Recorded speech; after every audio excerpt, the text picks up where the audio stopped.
Donc, pour rentrer dans le vif du sujet, effectivement, nous avons affaire à une épidémie qui n'est pas la première, et c'est 1976 qui est l'année qui permet de découvrir le virus Ebola à travers deux phénomènes épidémiques au Zaïre, et en particulier l'une d'entre elles sur les bords de la rivière Ebola, qui va donner donc le nom à ce virus. Et puis par la suite, on aura un certain nombre de petites poussées épidémiques dans des zones géographiques limitées, parce que ça se passe en forêt profonde de l'Afrique centrale, relativement peu peuplée, avec des phénomènes épidémiques qui vont pouvoir s'arrêter relativement rapidement dès qu'on a repéré le phénomène et qu'on a pu prendre le plus vite possible un certain nombre de mesures d'hygiène relativement simples, mais qui à chaque fois permettaient de contrôler le phénomène épidémique. Mais d'emblée, et on peut y insister, c'est qu'on avait remarqué que ces phénomènes épidémiques concernaient essentiellement, ou tout au moins beaucoup, des personnels soignants et en tous les cas de toutes les personnes qui prenaient en charge les malades susceptibles de devoir être traités. Alors je serai assez bref, bien entendu, sur ce virus Ebola. Ça sera sans doute repris ultérieurement. Le virus Ebola fait partie des filoviridés, avec d'un côté un groupe de virus Ebola et de l'autre côté son petit frère, qui est le virus Marburg, également dans la même région, dans les mêmes régions responsables de phénomènes épidémiques de temps en temps, avec des sévérités tout à fait importantes pour les uns comme pour les autres, à l'exception du virus Reston, qui, lui, ne concerne pas dramatiquement l'homme. C'est un virus à ARN, c'est un virus qui comporte un certain nombre de glycoprotéines, dont certaines d'entre elles vont conditionner la virulence de ce virus, et en particulier les glycoprotéines 35 et 24. C'est un virus, et ça c'est important, qui est un virus enveloppé, donc a priori fragile, et ce qui veut dire que la plupart des désinfectants seront particulièrement efficaces et que, globalement, la contamination, même si elle est toujours très préoccupante, est relativement modérée. Le réservoir animal, comme maintenant ça devient une habitude, c'est la chauve-souris. Ça a été un peu difficile à démontrer, mais ça a été démontré. Et à partir des fientes émises par ces chauves-souris frugivores, ou bien lorsqu'elles croquent un certain nombre de ces fruits qui sont repris par des animaux, voire des humains, il va y avoir possibilité de contamination. Et c'est comme ça que l'homme est en contact avec le virus Ebola, et c'est ce qui s'est passé en cette fin d'année 2013, début 2014. Et à partir de ce moment-là, le phénomène épidémique concerne la population humaine par contamination d'un individu à un autre. Donc le virus pénètre par voie muqueuse, absolument pas par voie transcutanée. Il faut qu'il y ait une blessure ou une effraction de la peau pour qu'on puisse avoir un risque de contamination. Ça, c'est un premier point. Un deuxième et qui est essentiel et qui est fort heureusement rassurant, c'est que les malades ne sont contagieux qu'à partir du moment où les symptômes apparaissent. Et il est même d'ailleurs possible qu'au tout début des premiers symptômes, le risque de contamination soit relativement limité. Mais donc, comme je le disais tout à l'heure, les personnes les plus à risque sont les personnes au contact des malades, donc, autrement dit, les personnels soignants. Si on regarde ce qu'il est convenu d'appeler le R0 pour apprécier la contagiosité d'un virus, eh bien, vous voyez que Ebola se situe relativement bas dans l'échelle de ces risques de contamination quand on le compare, par exemple, à la rougeole. Donc, autrement dit, là encore, un élément qui peut être, dans une certaine mesure, rassurant. Je reviens 2 secondes sur l'importance de ces personnels soignants pour vous montrer que lors de cette épidémie actuelle que nous vivons actuellement, eh bien, le personnel soignant paie un très lourd tribut à cette épidémie. À la fin de l'année 2014, on considérait à peu près, selon les chiffres relevés, que 678 personnels de santé avaient été concernés, dont 382 étaient décédés. Alors, il y a un point aussi tout à fait fondamental, parce qu'il explique très vraisemblablement l'entretien du phénomène épidémique, c'est que les cadavres sont porteurs de virus et que toute manipulation sans précaution particulière des décédés aboutit à voir contaminer ceux qui s'en occupent. L'importance des rites funéraires en Afrique, la difficulté qu'on a à expliquer aux personnes dans ces régions, le risque majeur qu'ils encourent à respecter ces risques, font que les autorités locales, que ce soit en Guinée, que ce soit en Sierra Leone ou au Libéria, ont bien des difficultés pour essayer de contrôler ce phénomène infectieux. Un mot sur la détection du virus, c'est que la détection se fait par méthode directe essentiellement, et que c'est par la technique de PCR qu'on peut très rapidement détecter la présence de ce virus. C'est normalement le laboratoire de Lyon qui est responsable de cette détection pour la France. Et des tests maintenant qui sont qualifiés de rapides sont en cours d'étude pour essayer de les valider et de permettre sur le terrain d'avoir plus rapidement un diagnostic encore. Et en particulier, il y a un test qui est développé par le CEA en France et qui est actuellement en cours d'essai en Guinée. Vous avez sur la partie inférieure la cinétique de la charge virale plasmatique au cours des premiers jours de la maladie, avec une charge virale qui monte et qui est en général maximum vers le 5e jour, avec une redescente jusque vers le 10-12e jour, qui est d'ailleurs la période où le risque de voir le malade décéder est particulièrement important. Donc c'est un virus qui est présent dans l'ensemble des liquides biologiques, et c'est par ces contacts avec des liquides biologiques que l'homme se contamine. Et le virus présent dans le sang est également présent, comme vous le voyez, mais avec des quantités variables dans la salive, dans les sueurs, et puis, bien entendu, et surtout, dans toutes les sécrétions digestives, raison pour laquelle les vomissements, la diarrhée sont particulièrement à risque d'être infestantes. Alors notre épidémie de 2014 s'est exprimée dès le début de l'année. C'est pour ça qu'on dit que peut-être fin 2013 déjà il y avait des cas en Afrique de l'Ouest et en particulier dans cette zone forestière de la Guinée, la région de Guékédou, la région de Macenta. Et comme cette zone géographique est quand même davantage peuplée que l'Afrique centrale, on était dans une zone d'Afrique de l'Ouest où le risque d'extension, et en particulier vers la capitale Conakry, existait. Et c'est ce qui s'est passé. Et à partir du moment où Conakry était concernée, on se doutait bien qu'il serait difficile de pouvoir contrôler plus aisément ce phénomène épidémique. Et malheureusement, c'est ce qui se vérifie. Ce qui veut dire qu'à partir de la Guinée, toute cette zone géographique, qui est d'ailleurs la même chose, c'est le bassin guinéen qui comporte la Sierra Leone et qui comporte le Libéria, que tout ceci s'est étendu et que ce foyer reste à ce jour encore actif.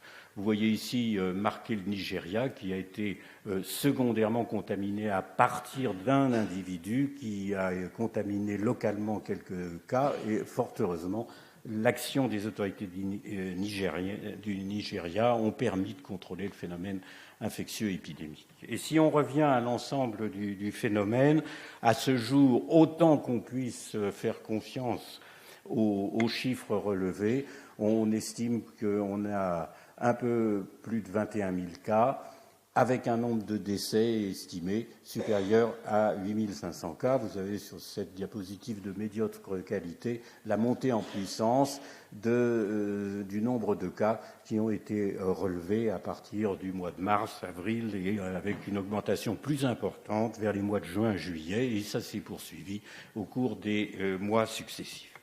Alors pourquoi cette épidémie est-elle vraiment différente des précédentes que j'évoquais au début de l'exposé ? Et pourquoi a-t-on ce nombre très important? Pourquoi est-ce que ça dure?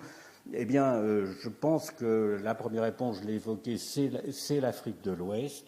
C'est une zone beaucoup plus peuplée, avec des populations qui sont beaucoup plus migrantes. Entre la Sierra Leone, le Libéria et la Guinée, il n'y a absolument que des frontières tout à fait virtuelles. Deuxième élément, c'est que très vite, toutes les capitales de ces trois pays ont été concernées et qu'à partir de ce moment-là, il devenait absolument illusoire ou, on va dire, au moins extrêmement difficile de pouvoir surveiller les cas contacts, de les repérer d'abord et puis ensuite de les surveiller. Ce qui fait que les structures sanitaires ont très vite été débordées et on peut dire même d'ailleurs que finalement l'extension du phénomène épidémique est l'expression de la qualité des services et des moyens de santé de ces différents pays. Ils sont malheureusement très insuffisants en Sierra Leone, et la Sierra Leone est sans doute un des trois pays les plus concernés. Ils sont d'une très grande médiocrité au Libéria et ils sont aussi malheureusement limites en Guinée. Les aspects cliniques. Alors, les aspects cliniques, c'est essentiellement d'abord, comme toujours en maladie infectieuse, une incubation avec un maximum de 21 jours, une moyenne qui va de 7 à 10 jours. Ces 21 jours étant tout à fait essentiels pour la surveillance, on le reverra tout à l'heure. Ça, je l'ai déjà dit, je n'insiste pas. Quoi qu'il en soit, à partir du moment où un individu est infecté, il y a une réponse inflammatoire extrêmement rapide et importante avec des sécrétions de cytokines majeures, d'où la symptomatologie clinique, et une réponse immune initiale plus ou moins importante selon les individus et qui va conditionner l'évolution de la maladie. Le tout début est parfaitement aspécifique et c'est en fait grâce à la connaissance de la présence de l'épidémie qu'on peut évoquer le diagnostic. C'est un syndrome pseudo-grippal avec des douleurs qui sont extrêmement intenses, des douleurs, des céphalées, des arthralgies, des myalgies, tout ceci dans un contexte fébrile avec une fièvre qui doit être de l'ordre de 38 ou supérieure à 38. Et puis, dans ces éléments, peut-être quelques signes cliniques qui peuvent aider à un diagnostic qui n'est pas forcément facile. L'existence d'un hoquet, a-t-on dit, l'apparition d'une conjonctivite, l'existence d'un érythème buccal avec une pharyngite, une dysphagie, tout cet ensemble s'associant très vite à des douleurs abdominales avec les fameuses diarrhées et vomissements qui vont entraîner le risque de contamination dans l'entourage.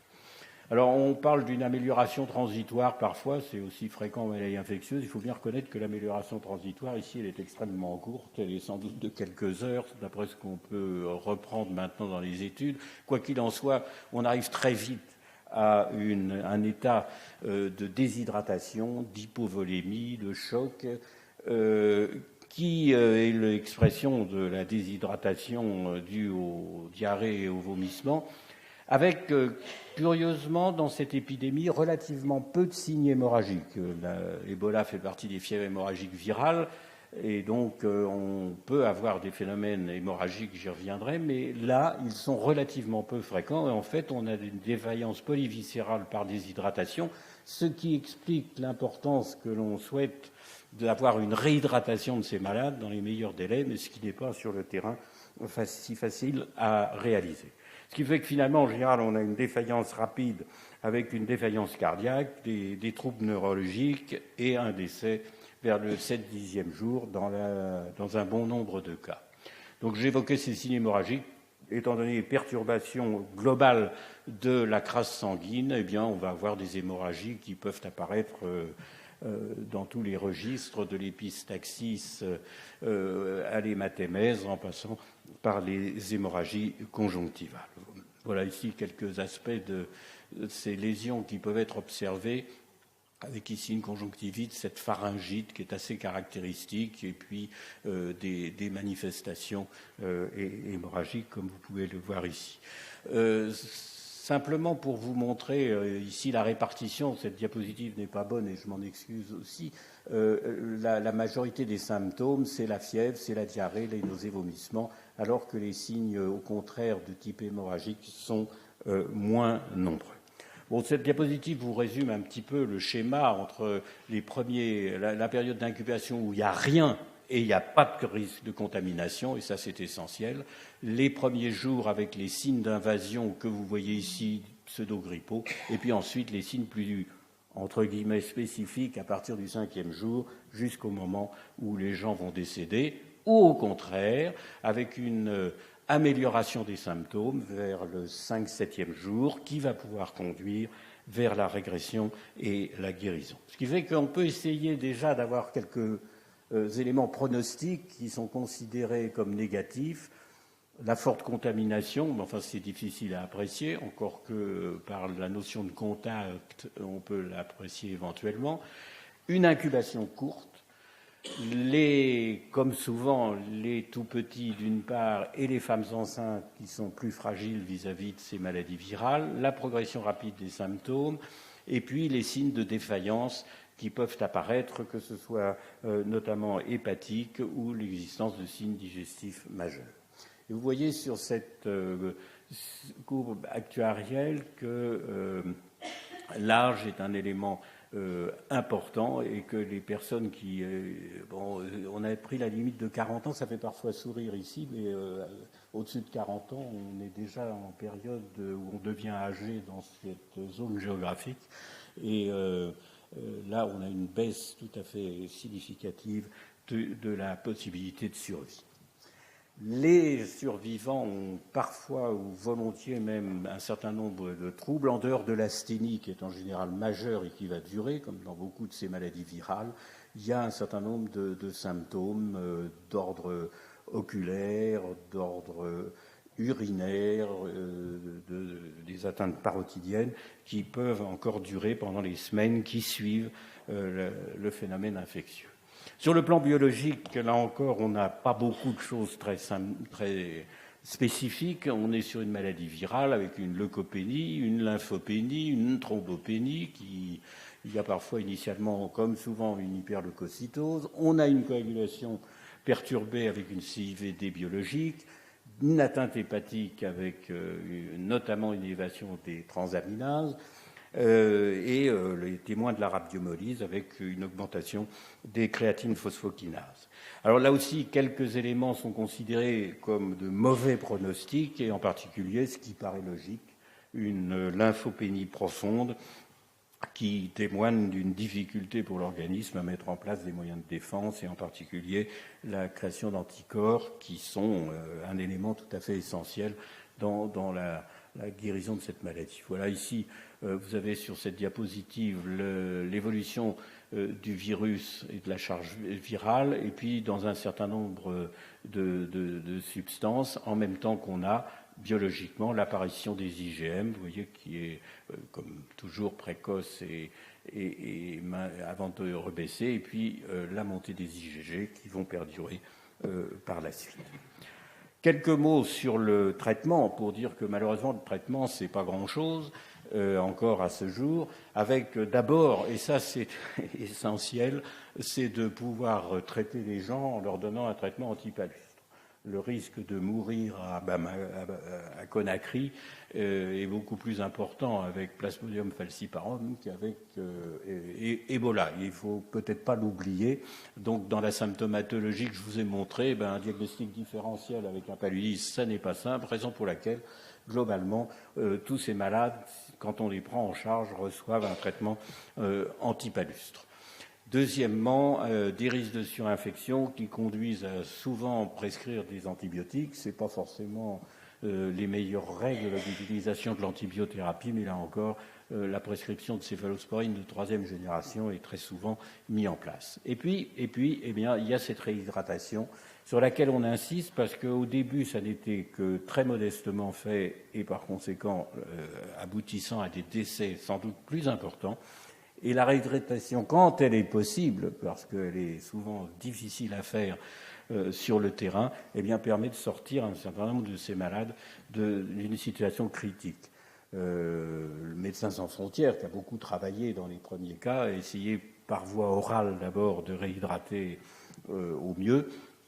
ce qui n'est pas simple, et la voie intraveineuse, lorsqu'elle est utilisable, parce que quand on met les protections que vous avez vues partout, piquer un malade avec 2 ou 3 paires de gants, plus une casaque, plus une cagoule, et j'en passe, c'est un peu difficile.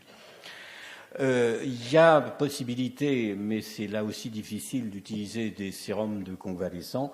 Si on pouvait en toute sécurité prélever facilement des sérums de convalescents, c'est une technique qui avait déjà antérieurement été utilisée au Zaïre et qui avait donné de bons résultats. C'est logique, des anticorps immédiatement utilisables neutralisant le virus. Et puis il y a les dérivés synthétiques de cela, les anticorps monoclonaux. Le ZMapp, dont on a beaucoup parlé, qui a été utilisé chez quelques malades aux États-Unis, en Espagne, et avec des résultats qui sont difficiles à apprécier compte tenu du nombre de malades traités, mais qui semblent donner des résultats intéressants. Et puis des antiviraux, dont le plus important, je l'ai mis que celui-là, parce que c'est celui qui est utilisé, qui est un antigrippal japonais, le favipiravir, et qui a des doses 10 fois supérieures à celles qui inhibent le virus grippal, peut inhiber ou pourrait inhiber correctement le virus Ebola. Des études sont actuellement en train de se mettre en place, en Guinée en particulier, avec des essais ouverts, bien entendu, mais qui devraient permettre, je l'espère, d'apprécier un peu plus rapidement l'efficacité de ces thérapeutiques. Voilà ici le résultat sur la mortalité. Vous voyez qu'initialement, elle était très forte, comme souvent dans ces épidémies à Ebola, avec, pour des raisons difficiles à parfaitement apprécier, en général, ça baisse. Alors, ça baisse sans doute parce qu'on arrive à prendre en charge un peu mieux. Ça baisse parce qu'on fait des progrès parfois en matière de thérapeutique. Et puis, ça baisse aussi peut-être parce que les plus fragiles sont moins concernés, il y a une adaptation. Bref, on est parti de 86% pour passer aux alentours de 50%, et actuellement, on peut considérer que la mortalité est de 40%, donc évidemment, de façon très globale, des guérisons quand même, pratiquement une fois sur 2. Alors, juste un mot sur la conduite à tenir. En France, la crainte, bien entendu, c'est de voir arriver quelqu'un en période d'incubation d'Ebola, c'est-à-dire ayant été en contact en zone forestière ou dans une des capitales contaminées avec un individu malade, mais avec un contact direct avec cet individu malade. Donc les questions qui sont à poser lorsqu'un sujet est suspect et qu'on prévient le SAMU qui, en France, par le centre 15, est chargé de prendre en charge ce type de problème, c'est d'où arrivez-vous, quand êtes-vous arrivé, dans les 3 semaines qui viennent de s'écouler, avez-vous de la fièvre et éventuellement avez-vous eu un contact avec un malade. Ce qui fait que si les questions sont bien posées et les réponses obtenues, transfert en ambulance protégée vers un des centres référents qui ont été désignés. En Île-de-France, il y en a actuellement 3, auxquels s'ajoute un 4e. Il y a l'hôpital Bégin et l'hôpital Bichat.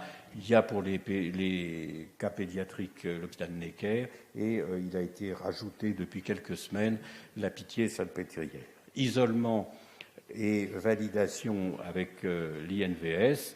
Le prélèvement pour confirmer le diagnostic par technique de PCR et, bien sûr, la prise en charge thérapeutique. Là encore, juste cette remarque sur le paludisme auquel je tiens beaucoup, parce que pendant qu'on fait ça, on n'a théoriquement, entre guillemets, pas le droit de faire d'autres investigations, et qui peut aboutir quand même à une petite perte de temps, donc une perte de chance pour un malade qui aurait éventuellement un paludisme. Donc voilà, ça résumé plus schématiquement. Patient suspect, le centre 15 et le SAMU, cas exclu parce que la réponse aux questions permet de le faire, cas possible, SAMU, hôpital référent.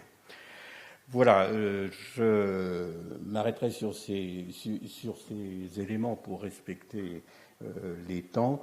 Ce qui est clair, c'est qu'à ce jour, on se pose la question exactement de savoir où on en est, et c'est très difficile sur ce phénomène épidémique. Est-ce que vraiment on a atteint le pic? On ne peut pas l'affirmer. Est-ce qu'on est peut-être en période déjà de descente? C'est possible. Je ne citerai qu'une seule chose, c'est que les centres qu'on a ouverts avec la Croix-Rouge française en Guinée forestière sont à ce jour tous vides. Qu'est-ce que ça veut dire ?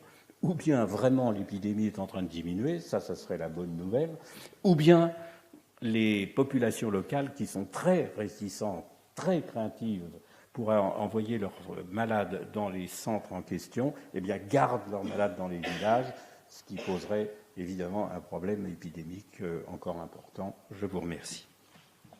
Merci beaucoup. Des questions ?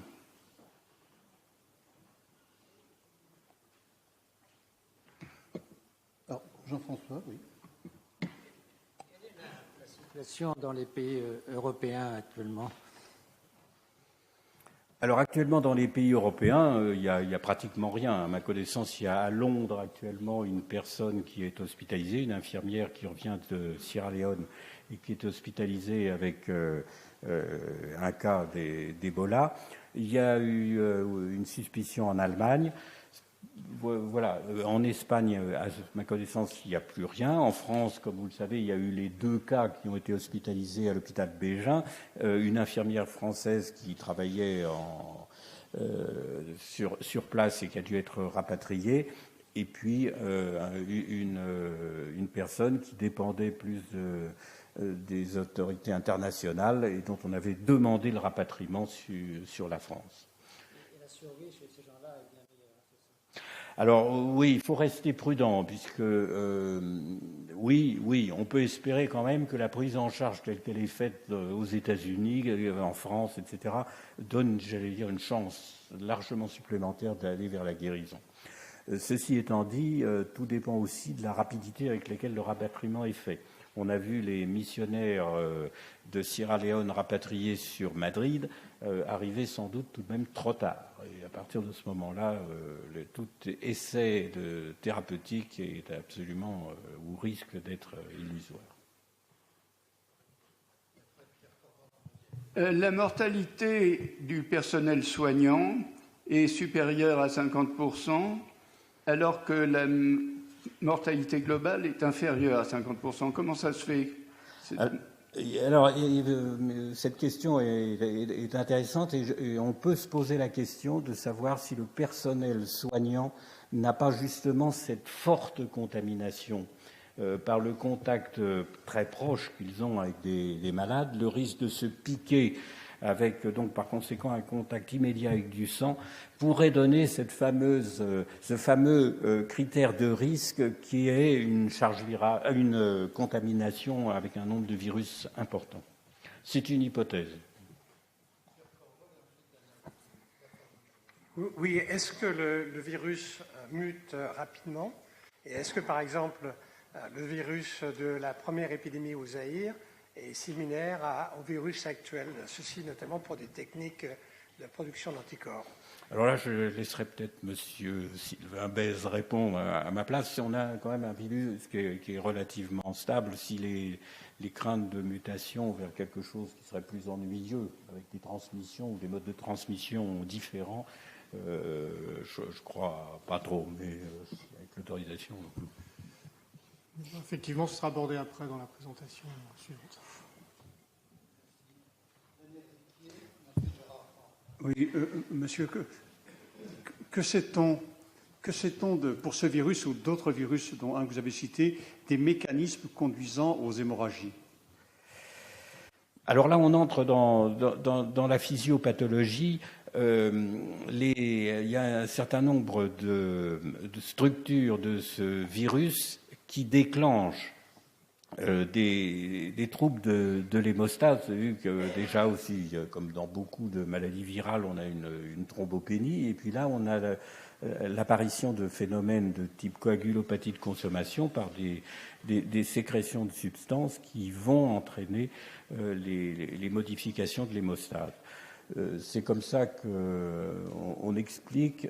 Ceci étant dit, c'est l'occasion peut-être de dire que finalement les travaux, et en particulier les travaux cliniques sur ces éléments sont assez limités. Le nombre de publications sur ces dernières années ont montré qu'on était peut-être avec peu de choses et que là, il y a encore du travail à faire.